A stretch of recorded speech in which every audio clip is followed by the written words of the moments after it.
पूरा विश्व United nation के अंदर भारत की बढ़ती ताकत को देख रहा है और समझ भी रहा है। मैक्सिको ने तो यूनाइटेड नेशन में खड़े होकर यह तक कह दिया कि केवल और केवल भारत के प्रधानमंत्री मोदी ही यूक्रेन और रशिया के बीच में समझौता करा सकते हैं। यह बात ऐसी जगह खड़े होकर बोलना जहां पर सभी देश मौजूद हो बहुत ही बड़ी बात होती है, क्योंकि आप किसी दूसरे कंट्री के प्रधानमंत्री को इतनी वरीयता दे रहे हैं। दूसरी ओर पाकिस्तान भी यूनाइटेड नेशन के अंदर मौजूद है, क्योंकि वो भी अपने आप को एक देश कहता है और उसके हाथ कुछ भी नहीं आया, केवल और केवल शर्मिंदगी के अलावा। पूरे 4 घंटे तक पाकिस्तान के प्रधानमंत्री यूनाइटेड नेशन जनरल असेंबली में बोलते गए, किसी ने सुना नहीं। केवल और केवल अफगानिस्तान ने सुना और तालिबान ने तुरंत आकर बोला, बिना शर्त हमसे माफी मांगो। 1947 से लेकर 2016 तक पाकिस्तान के ऊपर किसी ने नकेल नहीं कसी। सबसे पहले 2016 के अंदर उसे अलग थलग करना चालू किया गया और उसका रिजल्ट यह निकला कि आज पूरे विश्व के अंदर पाकिस्तान को सुनने वाला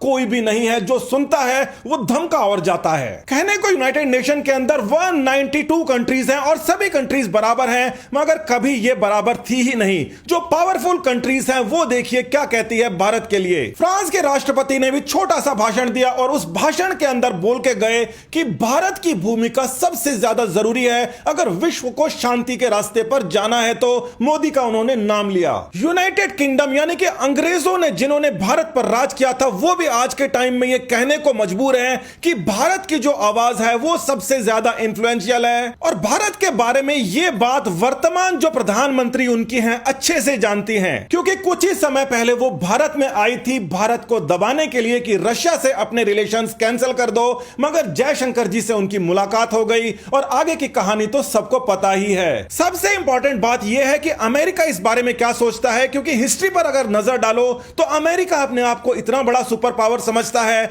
मगर इस बार उनकी अनदेखी हो रही है। फिर भी उन्हें मोदी की तारीफें करनी पड़ रही हैं। जब भी प्रधानमंत्री की तारीफ होती है तो पूरे देश की हर एक नागरिक की, आपकी और हमारी तारीफ होती है, मगर इसके ऊपर भी पॉलिटिक्स हो जाती है। डेमोक्रेसी के अंदर क्रिटिसिज्म होना जरूरी है, मगर उल्टे सीधे आरोप लगाना, वो भी जयशंकर जी के ऊपर ऐसा आरोप लगाना कि वो अपने आप में रहते हैं, कम बोलते हैं, उनसे अच्छे तो यूनाइटेड नेशन के अंदर पुराने वाले लोग थे, जैसे कि कृष्णा मेनन, जिन्होंने 8 घंटे तक यूनाइटेड नेशन के अंदर स्पीच दी थी, मगर नतीजा कुछ नहीं निकला। जयशंकर जी ने भी ये बोला कि जो बात उन्होंने 8 घंटे में कही वो बात मैं 6 मिनट के अंदर कह सकता हूं, और इसीलिए देखा जाता है कि भारत की हर एक बात का अब मीनिंग होने लगा है। जितने घंटे पाकिस्तान ने यूनाइटेड नेशन के अंदर लंबी लंबी स्पीच देकर बर्बाद कर दिए, उतने में जयशंकर जी खेल कर आए। एक के बाद एक मीटिंग्स के अंदर जयशंकर जी ने Brazil, Germany, Japan, Albania, south Arabia, south Africa, quad के मेंबर्स के साथ में, ब्रिक्स के मेंबर्स के साथ में इतनी सारी मीटिंग की जिनका निष्कर्ष भी निकल रहा है और भारत को उसका फायदा भी मिल रहा है। इस प्रकार के फायदे भारत को पहले भी हो सकते थे, मगर पहले बातें तो होती थी बहुत ज्यादा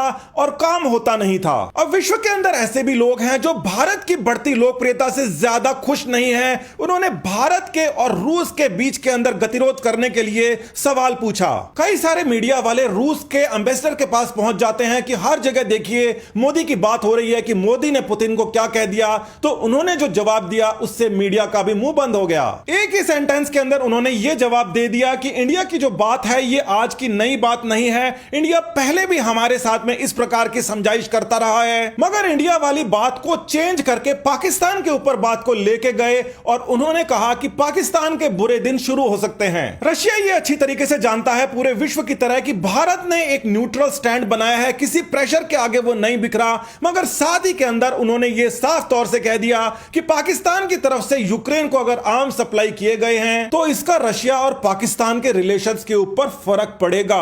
रशिया भी कहता बहुत कम है और जो करना होता है वो करता है। पाकिस्तान ने अपनी तरफ से 50 उल्टे सीधे आरोप लगाए जिनके बारे में बात करना भी मुनासिब नहीं है, क्योंकि बिना काम के हैं, और पूरे विश्व का ध्यान इस समय केवल और केवल भारत पर है, क्योंकि भारत ने अभी तक कुछ कहा नहीं है। जयशंकर जी आज कहेंगे, पूरा विश्व सुनेगा। नमस्कार, धन्यवाद, जय हिंद।